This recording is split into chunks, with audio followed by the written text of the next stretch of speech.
आज हम एक ऐसी ही धारा के बारे में विस्तार से जानने की कोशिश करेंगे। हम इस वीडियो में आपको बताएंगे कि धारा 325 में क्या जुर्म होता है, क्या सज़ा होती है, जमानत होती है या नहीं, वकील की ज़रूरत होती है या नहीं, सब कुछ हम आपको बताएंगे। तो आपको इस वीडियो को ध्यान से देखना है। आईपीसी की धारा 325 क्या है? भारतीय दंड संहिता की धारा 325 के अनुसार यदि कोई व्यक्ति किसी अन्य व्यक्ति को अपने मन से कोई गंभीर चोट पहुंचा देता है, तब ऐसे आरोपी पर आईपीसी की धारा 325 के तहत केस दर्ज किया जाता है।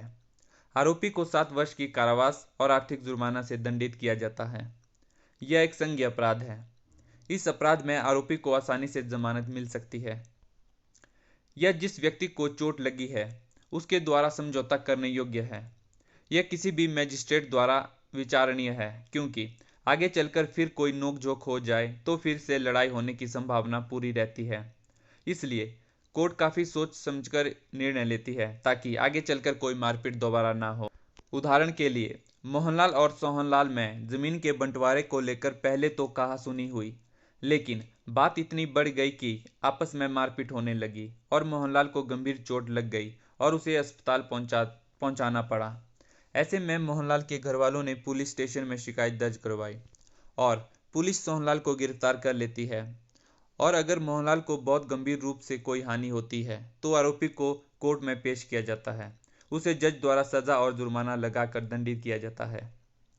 धारा 325 में सजा का प्रावधान।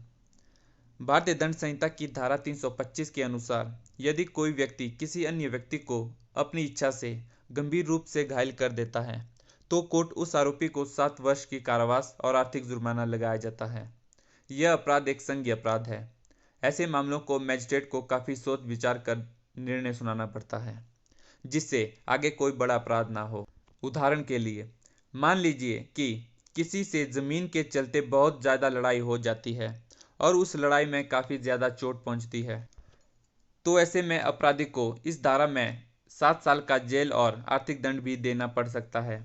और अगर इस लड़ाई में बहुत ज़्यादा खतरनाक मारपीट हुआ तो ऐसे में अपराधी पर आईपीसी की सेक्शन लग सकती है।